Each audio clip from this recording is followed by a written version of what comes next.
बिस्मिल्लाहिर्रहमानिर्रहीम। बेटे अभी हम नाउन्स कर चुके, प्रोनाउंस कर चुके, एडजेक्टिव कर चुके और आर्टिकल्स कर चुके। उसके बाद हम अपना fifth parts of speech start कर रहे हैं, डैट इज वर्ब्स। और मैंने आपको पहले भी बताया था कि ये जिस अरेंजमेंट से हम चल रहे हैं ये तो पार्ट्स ऑफ स्पीच के अरेंजमेंट है। मतलब नंबर 1 पे जो पार्ट ऑफ स्पीच है वो नाउन है, नंबर 2 पे प्रोनाउन है, नंबर 3 पे एडजेक्टिव है, उसके बाद सो ऑन, ये आगे चलता है। जिस पेपर पॉइंट ऑफ व्यू से जिस अरेंजमेंट के हिसाब से हम चलते हैं कि मोस्ट इम्पोर्टेंट कौन सा है, तो उस लिहाज से सबसे पहले नंबर 1 पे जो पार्ट ऑफ स्पीच हमारे पास आता है वो कौन सा है, preposition. Paper point of view से बात कर रहा हूँ। पेपर पॉइंट ऑफ व्यू से कैसे बात कर रहा हूँ, अगर हम पास पेपर का एनालिसिस करते हैं कि पास पेपर में ये जो क्वेश्चंस आए हैं उनमें सबसे ज्यादा क्वेश्चंस जो आए हैं वो किसके आए हैं, प्रेपोजिशन के आए हैं। और नंबर 2 पे सबसे ज्यादा क्वेश्चन जिसके आए हैं वो किसके आए हैं, वर्ब्स के आए हैं।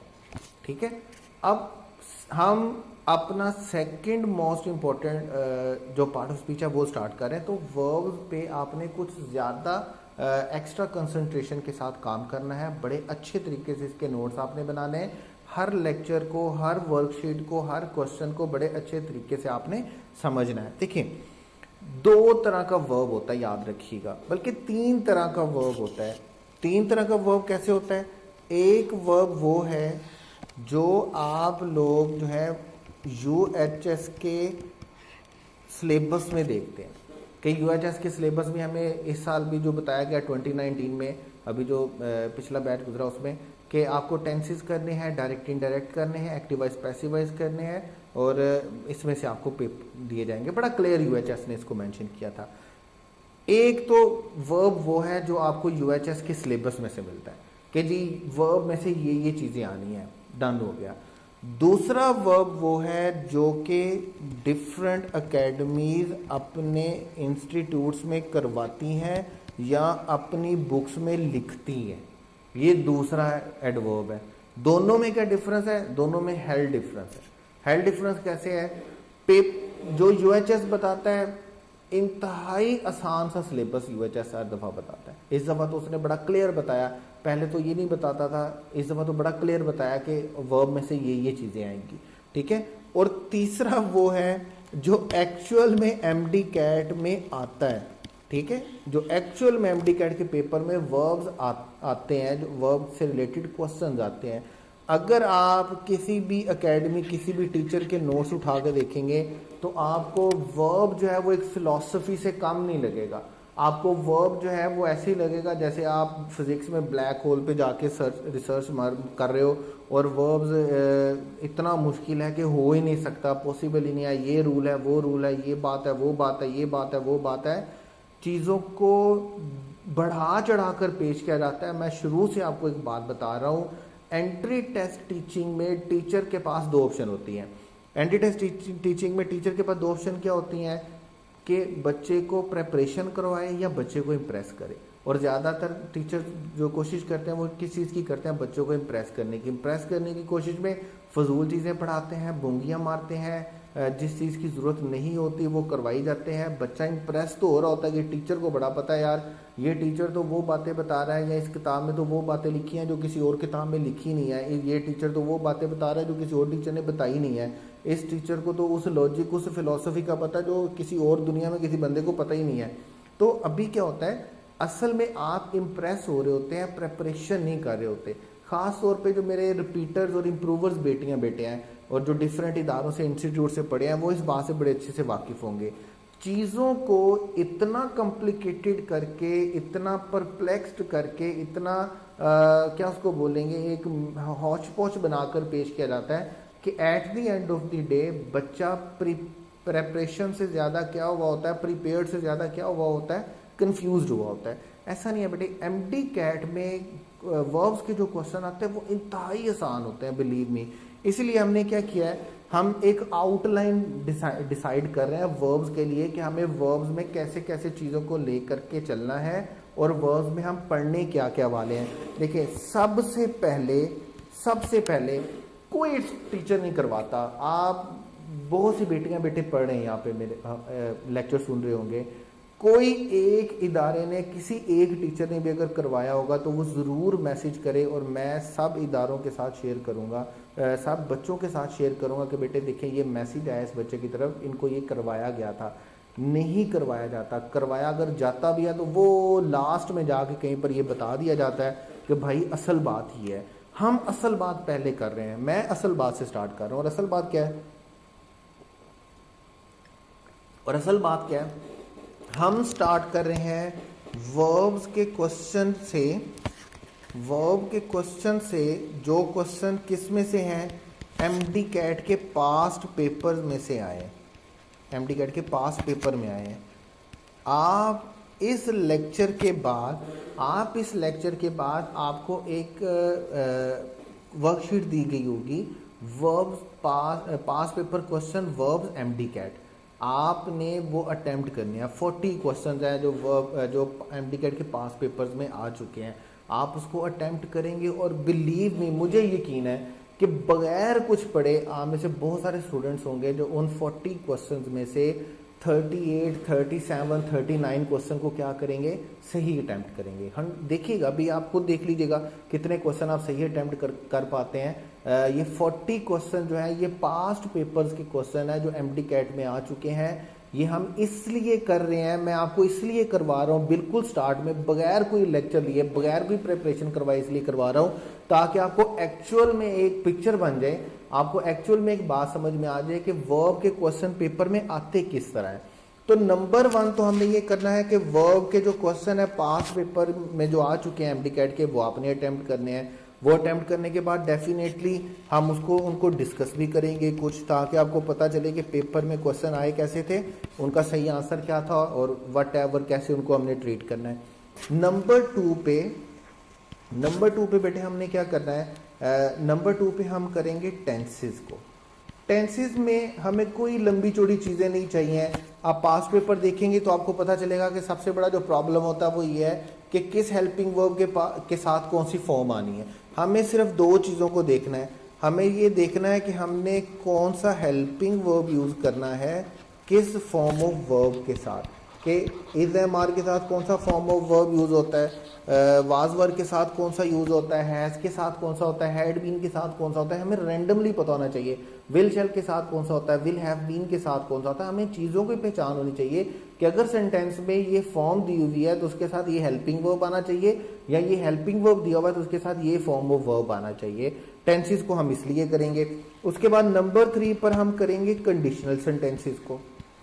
ठीक है, बड़ा इंपॉर्टेंट है। कंडीशनल सेंटेंसेस आप पढ़ भी चुके हैं, उनमें कुछ नई चीज़ें भी आप शामिल करेंगे। कंडीशनल सेंटेंसेस को पास्ट पेपर में 2-3 दफ़ा क्वेश्चन आ चुका है। कंडीशनल सेंटेंसेस में से 4 सेंटेंसेस हैं कंडीशनल। हम चारों सेंटेंस पढ़ेंगे, चारों सेंटेंस को अच्छे से समझेंगे, चारों की प्रैक्टिस करेंगे। पेपर में क्वेश्चन आ गया इंशाल्लाह ताला तो हमारा 100% ठीक होगा इंशाल्लाह। उसके बाद हमारे पास 2-3 स्ट्रक्चर होते हैं जो विश वाले स्ट्रक्चर होते हैं, विश वर्ड के साथ। ठीक है, विश के 3 स्ट्रक्चर होते हैं, उनको हम देखेंगे नंबर 4 पे। उसके बाद नंबर 5 पे बेटे हम देखेंगे मॉडल एक्सिलरी को।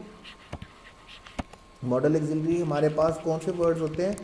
मॉडल एक्सिलरी हमारे पास वर्ड होते हैं लाइक, हम क्या बोलते हैं? कैन, हम बोलते हैं कुड, हम बोलते हैं वुड, हम बोलते हैं शुड, हम बोलते हैं मस्ट, हम बोलते हैं मे, हम बोलेंगे माइट, और उसके बाद ऑट टू, उसके बाद यूज टू, उसके बाद हम हैज़, हैव और हैड को भी मॉडल एक्सिलरी के तौर पर यूज़ करते हैं।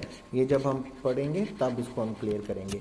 अभी देखें, अभी हमारे पास क्या है? नंबर 5 पे हम किसको पढ़ेंगे? मॉडल एक्सिलरी को। ये जो वर्ड है 1 बाय 1 करके हम देखेंगे इनका स्ट्रक्चर हमारे पास क्या होता है, कैसे होता है, कैसे हमने इनको सेंटेंस में यूज़ करना है।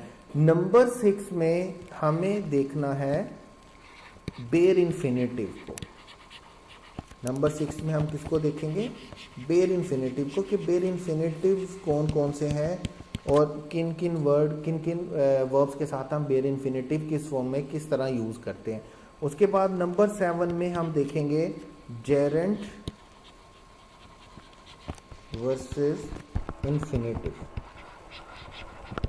अब देखिए, जेरेंट हम किसको बोलते हैं? आईएनजी फॉर्म को हम जेरेंट बोलते हैं, और इन्फिनेटिव हम किसको बोलते हैं, टू प्लस फर्स्ट फॉर्म को हम इन्फिनेटिव बोलते हैं। कुछ वर्ब्स ऐसे हैं जिनके बाद जेरेंड आता है, और कुछ वर्ब ऐसे हैं जिनके बाद इन्फिनेटिव आता है। कुछ वर्ब ऐसे हैं जिनके बाद जेरेंड भी आ सकता है और जिनके बाद इन्फिनेटिव भी आ सकता है। तो ये 3 लिस्ट हमने देखनी है इस लेक्चर में जब हम जाएंगे जेरेंड वर्सेस इन्फिनेटिव में। कुछ वर्ब हम ऐसे पढ़ेंगे जिनके बाद हमेशा जेरेंड यूज होगा, कुछ वर्ब हम ऐसे पढ़ेंगे जिनके बाद हमेशा इन्फिनेटिव यूज होगा, कुछ एक्सप्रेशन हम ऐसे पढ़ेंगे जिनके बाद हमेशा जेरेंड यूज होगा, और कुछ वर्ब्स हम ऐसे पढ़ेंगे जिनके बाद जेरेंड भी यूज हो सकता है और इन्फिनेटिव भी यूज हो सकता है। तो ये हम पढ़ेंगे जेरेंड वर्सेस इन्फिनेटिव से। उसके बाद हम कुछ अनयूजुअल यूजेस ऑफ वर्ब पढ़ेंगे। अनयूजुअल यूजेस ऑफ वर्ब मैं आपको एक छोटी सी एग्जांपल दे देता हूँ। लाइक जहाँ पर सेंटेंस में हैड बेटर आ जाता है, तो हम हैड बेटर के साथ हमेशा वर्ब की कौन सी फॉर्म यूज़ करते हैं, फर्स्ट फॉर्म यूज़ करते हैं। लाइक मैं बोलता हूँ जहाँ पर सेंटेंस में वुड रादर आ जाता है, तो वुड रादर के साथ हमने हमेशा कौन सी फॉर्म यूज़ करनी होती है, फर्स्ट फॉर्म यूज़ करनी होती है। इसी तरह बहुत से अनयूजुअल यूजेस हमारे पास स्ट्रक्चर हमारे पास सेंटेंस में बनते हैं कि किस सूरत में हमें कौन सी फॉर्म यूज़ करनी होती है। उसके बाद 9th में हमारे पास लास्ट में हमारे पास वर्ब के हवाले से कुछ जनरल रूल्स होंगे। ठीक है, अभी हम आपने ये बातें क्या करनी है, एक हेडिंग देनी है अपने पेज पर, अपने रजिस्टर पर वर्ब्स के नाम की। वर्ब्स के नाम के बाद आपने 9 पॉइंट्स इसी तरह लिख लेने हैं। नंबर 1 आपके पास क्या होगा, MD-CAT पास पेपर वर्ब्स क्वेश्चंस हैं जो आपने इस लेक्चर के बाद अटेम्प्ट करने हैं, और अटेम्प्ट करके आपको पता चलेगा कि यार ये पास्ट पेपर के क्वेश्चन किस तरह के हैं, मुश्किल हैं, आसान हैं, कैसे रूल्स आते हैं, कैसे रूल्स नहीं आते हैं, कौन से रूल्स आते हैं, क्वेश्चन कैसे बनाकर दिया गया होता है और उसको अटेम्प्ट कैसे करना होता है। नंबर 1 काम तो आपने ये करना है। नंबर 2 हेडिंग आपकी होगी टेंस की, नंबर 3 हेडिंग होगी कंडीशनल सेंटेंसेस की, नंबर 4 विच स्ट्रक्चर की, नंबर 5 मॉडल ऑक्सिलरी की, number 6 bare infinitive, gerund versus infinitive, unusual verb of verbs, और उसके बाद जनरल रूल्स आएंगे वर्ब के। ये सारी चीज़ें हमने वर्ब में करनी है, बड़े अच्छे तरीके से करनी है। मैं दोबारा बोल देता हूँ, आपका सबसे इम्पॉर्टेंट जो पार्ट ऑफ स्पीच है वो प्रेपोजिशन है, जो कि हम वर्ब और एडवर्ब के बाद स्टार्ट करने वाले हैं। और टेक्स्ट बुक की जो हर बुक है, बुक 1, बुक 2, बुक 3, बुक 4, उसमें हम चारों बुक्स को चैप्टर बाय चैप्टर पढ़ेंगे प्रेपोजिशन के लिए, और बाकी पार्ट्स ऑफ स्पीच के लिए भी डेफिनेटली वो आपको SOS मिल गया है, आप देख लीजिएगा उसमें है कि कैसे हमने उसकी बुक की डिवीजन की है, चैप्टर वाइज हम उसको लेकर के चलेंगे। आपने अपने माइंड में वर्ब का एक स्केच बना लेना है, एक मैप बना लेना है कि हमने वर्ब को कैसे लेकर चलना है। इसी तरह हम लेक्चर वाइज इसको लेकर आगे चलते रहेंगे। आज के लिए आपके पास टास्क कितना है कि आपने वर्ब की जो वर्कशीट आपको दी हुई है, ये पास्ट पेपर के क्वेश्चंस हैं MD-CAT के, आपने इनको सोल्व करना है, अपना रिजल्ट मुझे सेंड करना है, और फिर हम इसको डिस्कस करेंगे नेक्स्ट लेक्चर में कि कौन से क्वेश्चन कैसे था, उसमें क्या एरर था और क्या एरर नहीं था। बाकी उसके बाद हम जो पहला काम करेंगे वर्ब से नेक्स्ट डे से, वो हमारे पास किस पे होगा, टेंसेस पे होगा। हम हर टेंस की बात करेंगे कि टेंस किस तरह एक्टिव वॉइस पैसिव वॉइस में डिवाइड होते हैं, एक्टिव वॉइस में हेल्पिंग वर्ब कौन से होते हैं और पैसिव वॉइस में हेल्पिंग वर्ब कौन से होते हैं। उस टाइम के लिए परेशान बिल्कुल होने की ज़रूरत नहीं है, बड़े रिलैक्स्ड होके, बड़े चिल माहौल के साथ आपने क्या करना है, इन पास्ट पेपर के क्वेश्चन को अटेम्प्ट करना है। देन डिसाइड वर्ब मुश्किल है या नहीं। बुक्स में जो लिखा हुआ है, जो टीचर्स ने पढ़ाया, तो और ख़ास तौर पे जो मेरे रिपीटर्स बेटियां बेटे हैं, कि जो टीचर्स ने उनको पढ़ाया है, जो टीचर ने उनके दिमाग की चटनी और दही बनाई है, क्या उन्होंने सही बनाई है या गलत बनाई है, पेपर में आने वाले क्वेश्चन आसान थे या मुश्किल थे, पेपर में आने वाला वर्ब उस वर्ब से बिल्कुल डिफरेंट है जो आपको पढ़ाया जाता है। तो टिल टुमारो, अल्लाह हाफिज़। वर्ब की वर्कशीट को अच्छे से अटैम्प्ट करना है, रिजल्ट मुझे ज़रूर सेंड करना है। बाकी फिर इसको इंशाल्लाह नेक्स्ट लेक्चर से हम स्टार्ट करेंगे टेंसेस से।